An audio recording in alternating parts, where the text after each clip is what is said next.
All right. Well then, I want to say welcome to the 2020 Monash Biomedical Imaging webinar series. Today's seminar is held in conjunction with the Department of Medical Imaging and Radiation Sciences at Monash University. I'm Associate Professor Michael Farrell and I'm going to be your host. I wish to acknowledge the people of the Kulin Nations on whose land Monash University is positioned. I pay my respects to their elders, past and present. On a housekeeping matter, questions for our speaker can be submitted via the Q&A facility. Answers to your questions will be provided at the conclusion of our speaker's presentation. And it's now my honour to introduce our speaker. Dr. Xiaojun Chang is a senior lecturer at the Faculty of Information Technology at Monash University. He received his PhD in 2016 from the Centre for Artificial Intelligence and the Faculty of Engineering and Information Technology at the University of Technology, Sydney. And he subsequently was a postdoctoral research associate at Carnegie Mellon University in Pittsburgh before joining Monash. And currently he's the holder of the prestigious ARC Discovery Early Career Research Award. Dr. Chang has an impressive track record in the development of machine learning models for computer vision and multimedia tasks. Notably, he's applied his methods to the interpretation of medical images, which we'll be hearing about today. And so it's with great pleasure that I now hand over to Dr. Chang to deliver his presentation entitled Auxiliary Signal-Guided Knowledge Encoder-Decoder for Medical Report Generation. Thank you, Dr. Chang. Thank you for the introduction. So good afternoon, everyone. So my name is Xiaojun Chang. So I'm from Faculty of IT. So my research interest is on vision and language learning, and its applications to medical domains. So today I would like to talk about our work on auxiliary signal-guided knowledge encoder-decoder for medical report generation. So this work has been covered by a lot of medias like the Australian, Migrant News, Avial Robotics, and so on. So this work will be divided into 4 parts. The first is background and literature review, and our solution and experiment. First, I would like to talk about background. So why do we need to do this kind of research? The healthcare data is proliferating at an estimated rate of 48% annually. So with a total volume expected to reach 2,314 exabytes by the year 2020. So that's 2,314 billion gigabytes of clinical information that could advance patient care. So or could be of limited value. So if we do not give providers ready to access to the data they need when delivering the patient care. So the proliferation of clinical data has created a new challenge. So how to make all that data useful to the providers at the point of care.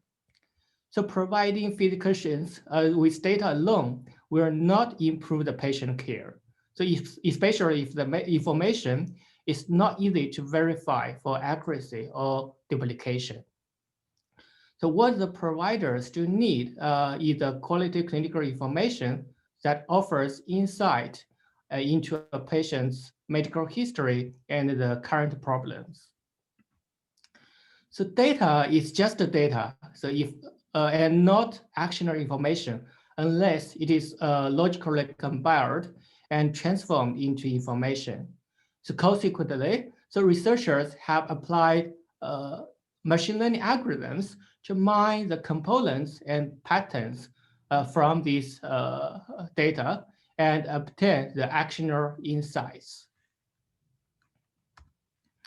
So medical images, such as radiology or pathology images, are widely used in hospitals for diagnosis and treatment of many diseases.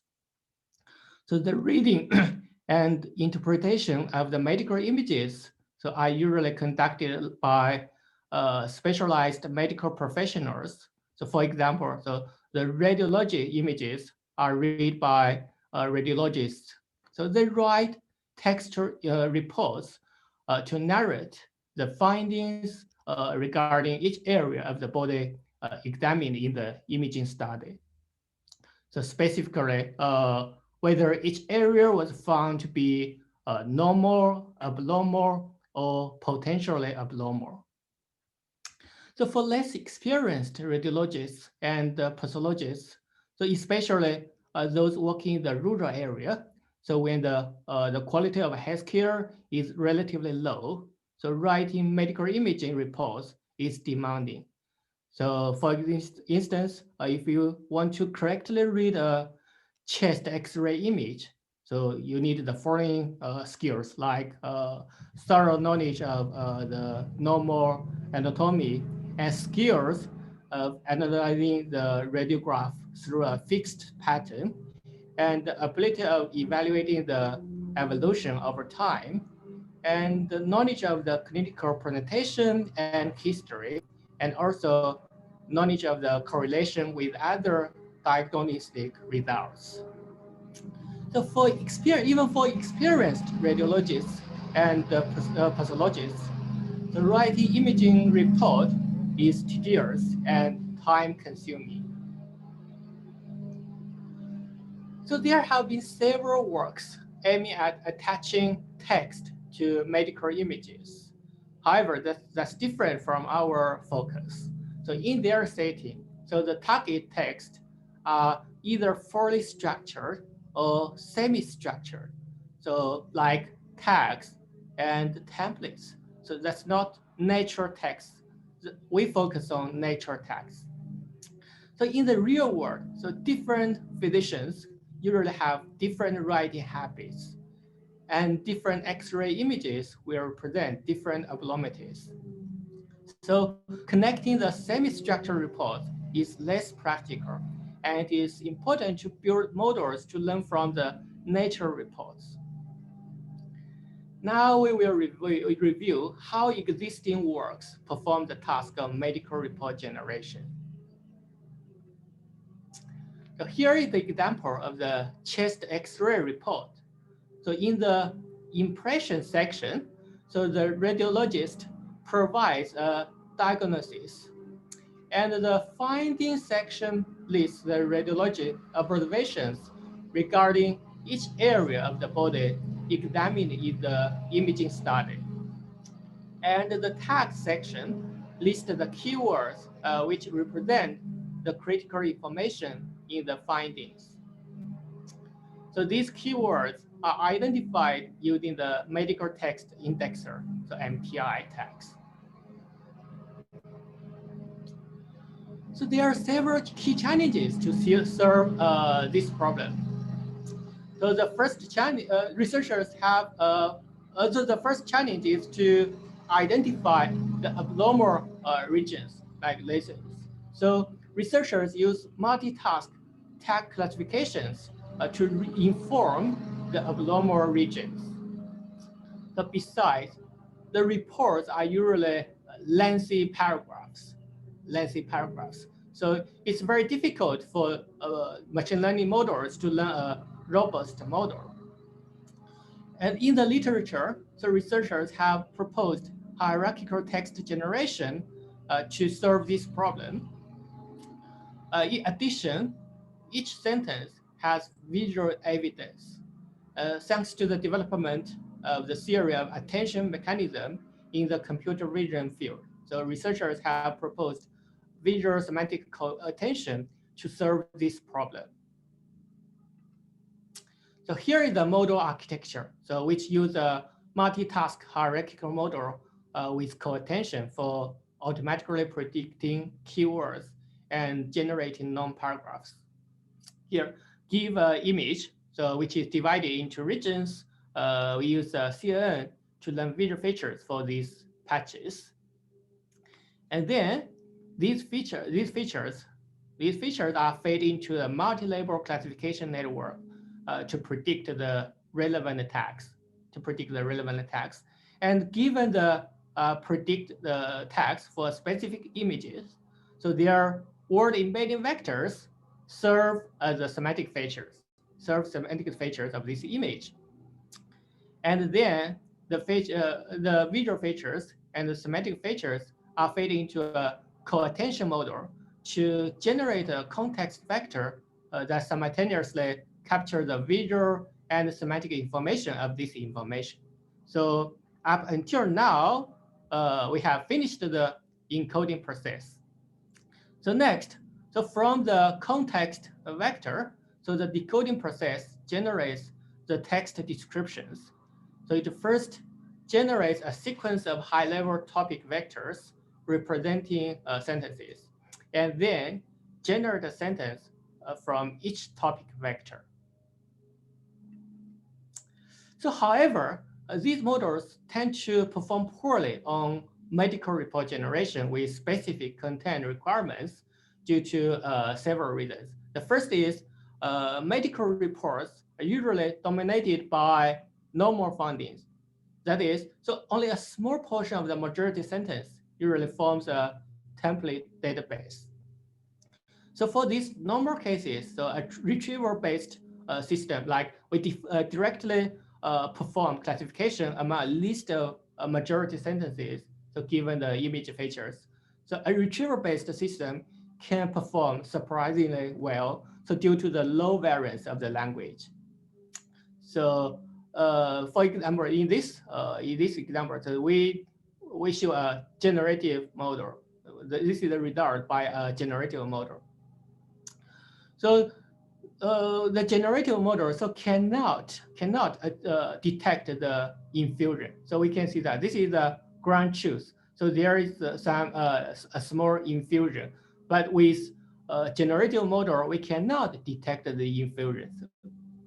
So it is it's difficult to solve this problem. So we are wondering how to solve this problem. So the efficient way is to do it by retrieval plus generation. So how to do that? So for retrieval, we retrieve the template in sentence from a database according to the input features. So here we retrieve from the templates, and then we rewrite the templates for more accurate description. Here is we rewrite the templates for more accurate description. Here is the example comparison. Here is the generative model results, and here is the retrieval model results. And we can see that the generative model cannot detect the infusion, but the retrieval model can detect the infusion. And we use the retrieval plus generative model, so it can get the great result. So here is the general framework of the retrieval plus generation. So here is the image, give an image, we feed the image into the CNN, and we get the visual features. And with the image encoder, we get the context vector, and we generate the, we use a sentence decoder, we generate several topic states. And for each topic state, we have a retrieve policy model. So what does the retrieve policy model do? So it will determine so whether we use for this topic, whether we use a retrieval template or we use an automatic generation model for this topic. So a retrieval policy module so decides for each topic state to either automatically generate a sentence or retrieve a specific sentence, and then we fill this sentence to generate the report. So to further improve the performance of medical report generation, so structured information has been incorporated into the framework. So what kind of structured medical information can we use? So we include the common types of abnormality. So like presence of abnormal attributes or absence of typical attributes, or abnormal change of object shape or location. So there are different abnormality exhibit certain correlation patterns. So the first step we need to do is to construct a priori abnormality graph. So from the data that captures abnormality concurrence patterns, like this graph. So image features are they first extracted from a CNN and further encoded the abnormality graph through this encode GTR, like a graph transformer. And then the retrieved GTR decodes the abnormality graph as a template sequence, And we then retrieve and paraphrase their words by paraphrase GTR the generated report. Okay, now we finished to review the state-of-the-art works on medical report generation. Now let's talk about our solution. So before discussing our approach, so let's recall how these radiologists write medical reports. So let's think about how the real radiologists write the medical reports. So generally, when a radiologist they describe an image, they first quickly browse the global image. They first quickly browse the global image, and then carefully inspect the abnormal region carefully. They carefully inspect the abnormal region, and then write a report that reflects both his inspection and the knowledge obtained from external medical domain information and his working experience. However, unlike the radiologist's working patterns, most of the existing methods, they employ a global image as input and train their language model with the datasets corpora only. So these are limitations. And as shown in this example, we show you the example here. So the attention region only takes up a small portion of the global image, but in the existing works, they treat them equally to other regions. So other regions could be considered as irrelevant noise or distract the model. So furthermore, as the attention region differs among the image, it is difficult to manually crop the image in pre-processing. So moreover, unlike the common or trivial abnormality in medical reports, abnormalities are rare and diverse. So training with the datasets corpora make it difficult to alleviate data deviation. So here is our framework. So to mimic the behavior of medical experts and address the difficulties we discussed just now, we introduced two kinds of auxiliary signals, namely the internal fusion features and the external medical linguistic information. So more specifically, we attend the auxiliary region features to global visual features. So in order to produce the internal auxiliary signals, while the external auxiliary signals are contained in a large-scale medical textbook. So this medical textbook is large-scale and it can be easily accessed. So our work is inspired by the recent great progress made in the large-scale unsupervised and self-supervised vision and language understanding. So it has demonstrated the auxiliary signals can improve the data efficiency during training and reduce the gap between the visual and the linguistic domains. So our model also contains a medical graph encoder and natural language decoder. So the medical graph encoder encodes the input features into the corresponding medical tag graph, and the natural language decoder transfers the high-level information to sentences or reports. And the external signals guide the pre-training procedure, and the internal signal guide the model to bridge the gap between the linguistic and the visual information. So let's first discuss about the medical graph encoder. So this component is built to encode the input features into high-level information, like medical tag graph. So in the medical graph, so each node denotes one detected medical tag, and the feature are the classification probabilities. So we use this formulation. So here, WV is a projection matrix. And given the choose age information is not available in our case, we conduct an attention operation to learn the age information automatically. So here, so norm is the normalization operation, and the attention is executed as the scale dot product operation.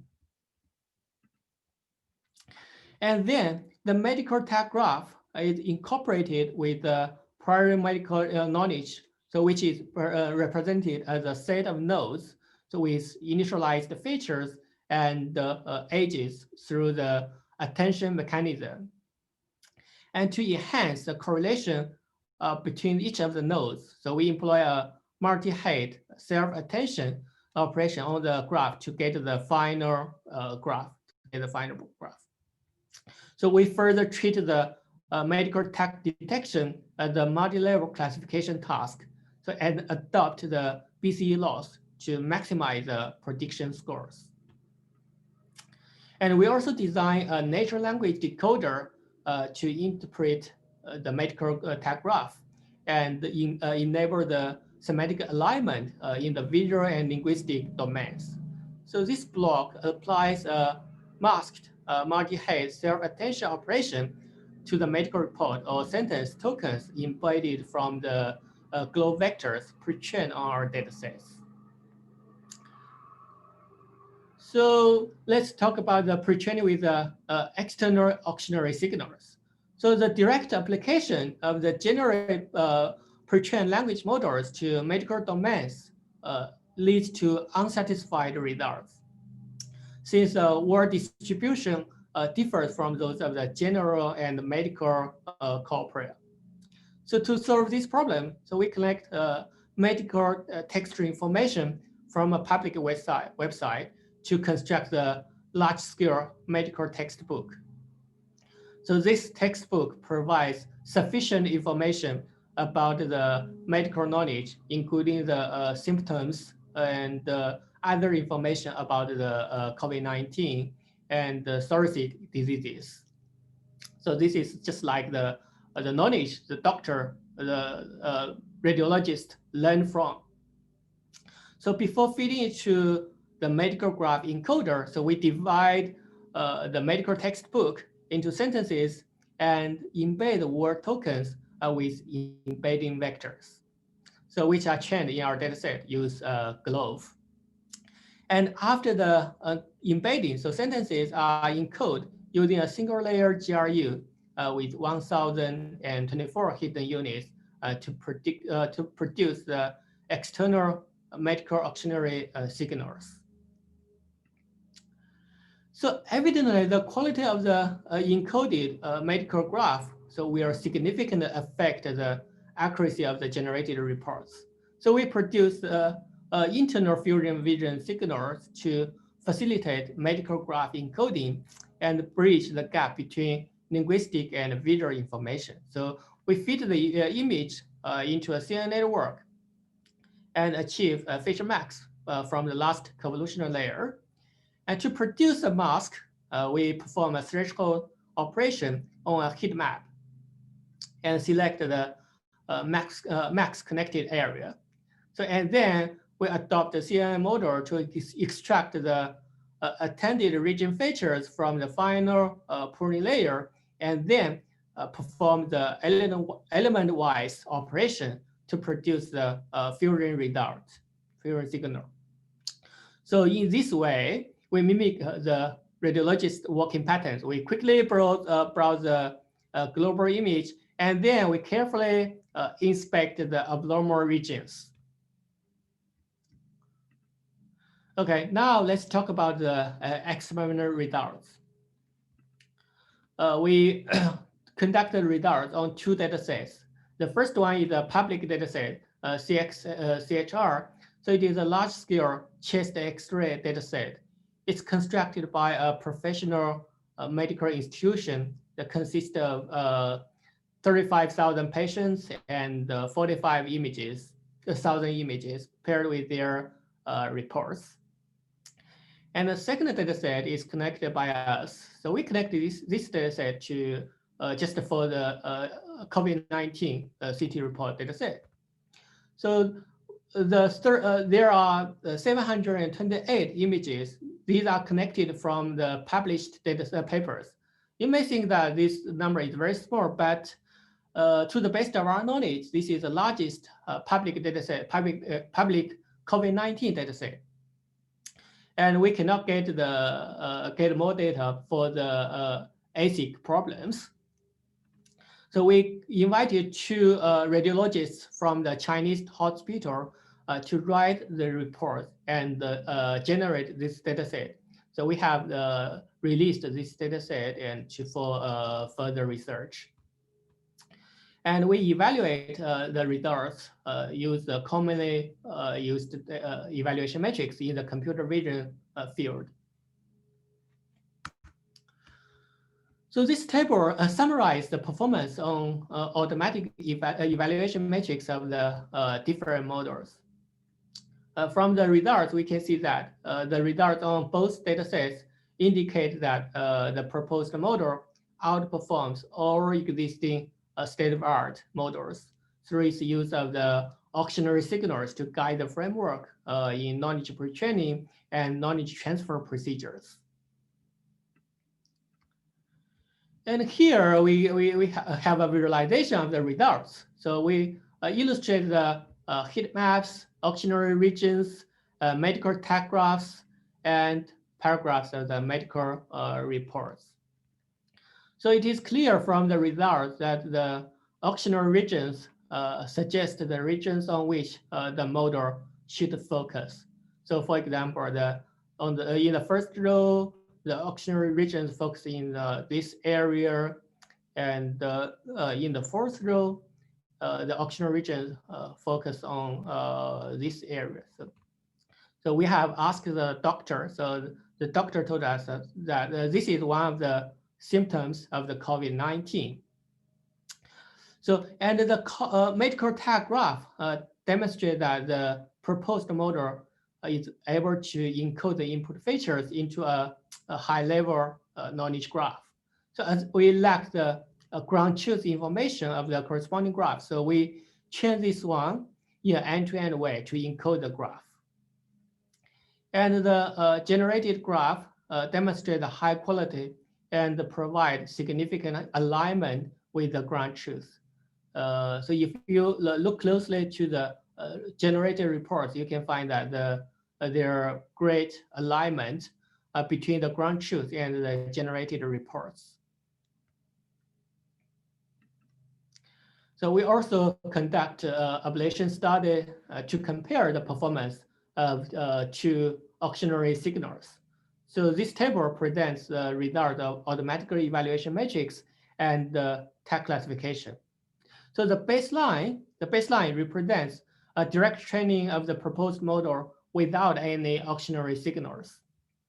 So here IA is the internal auxiliary signals, and the EA is external auxiliary signals, and CE is cross entropy.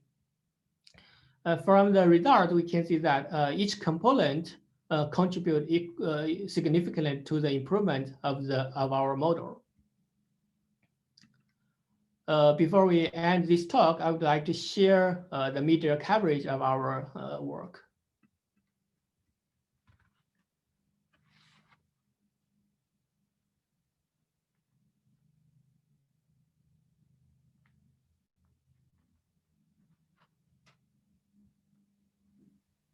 Is there any audio?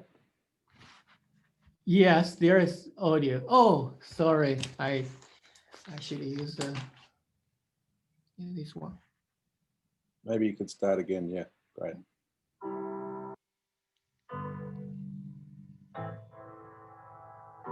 The audio is not important here.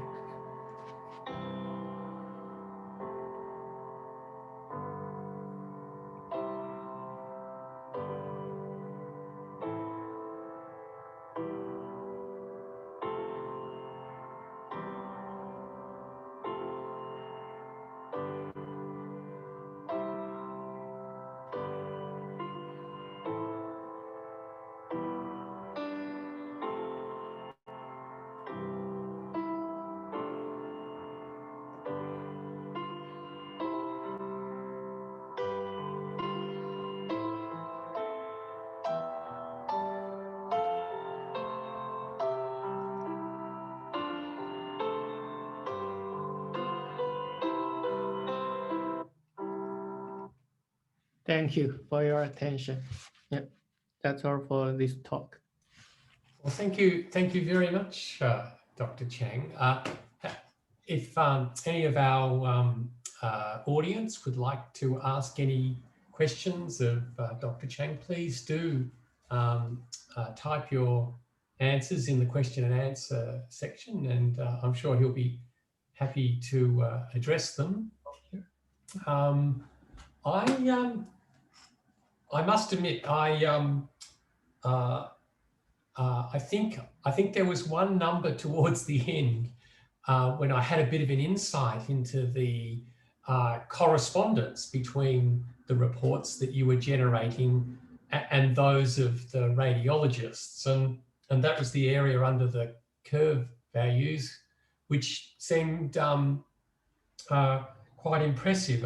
And although the range commenced at around about 70%, was it, and got up as high as about 85%, I think, with all of the components of the model. In terms of, like a simple diagnostic metric, can you give us a sense, perhaps, of the sensitivity and specificity for making a diagnosis of COVID-related features on an X-ray? Sorry, can you repeat the question? I suppose, presumably, this database, there would have been a very high suspicion of COVID-related disease. In fact, presumably the other tests would have ensured that the diagnosis of COVID-19 had been made. And so in the instance of the images, presumably there would either be features that were present or not for, say, the ground glass phenomenon that is associated with COVID. How sensitive and specific were your reports for features of COVID disease on CT scans of the lungs? How sensitive? What was the level of accuracy potentially? How often do you get it right, and how often do you get it wrong, I guess? Oh, and we have the report. We have the X. I think that's the area under the curve. Yeah. Okay. So does that effectively translate to an accuracy rate of the order of about 85, 86%? Yeah, that's a classification evaluation metric we used in this problem. Okay, and so that relates to the correspondence of all of the elements included in the report, or specific elements, or specific elements. Okay. I've got a question, Mike. Yeah. Yes, thanks, Gary. Thanks very much for the presentation. I was curious to actually understand a little bit more about what a multi-head self-attention module or factor is in the expression. You showed a mathematical expression, which I think included that. There's also the maths there. Could you just explain a little bit more, firstly, what multi-head means, and then second, self-attention? How do you use that in this context? So here is the, we use the multi-head attention to incorporate this medical tag graph into to encode this the sentence input. So if we do not have the multi-head attention, we cannot incorporate the medical tag graph to this framework. So with the question is more about what does that mean though, multi-head attention? I can see you've got it there, but you also had a mathematical expression where maybe it was included that would also help explain what it is and how that influences the results of this this method. So the multi-head attention is used to just to incorporate the medical tag graph. So here we have the Multihead, the multiple input to this channel. Yeah. Okay, and could you say what those inputs are, Q, E, and D? So this is a query and the value and the encoder here. Okay, thanks. All right, there's a couple of questions, Dr. Chang, from Xiaolin, who's here at Monash Biomedical Imaging, wondering if you looked at false positive rates at all. False positive, we did not do too much experiment on the classification part. We focus more on the reports generated by the model. So yeah, the reports generated, we use a commonly used evaluation metric in the computer vision, especially in the image captioning or video captioning. So these three metrics. Okay, and one final question. What is the rough percentage of auxiliary regions that are correctly extracted? In other words, what is the percent of the model what is the percent that the model puts the attention on the right regions of the images? So the does it get it right each time, or does it sometimes give attention to the wrong region?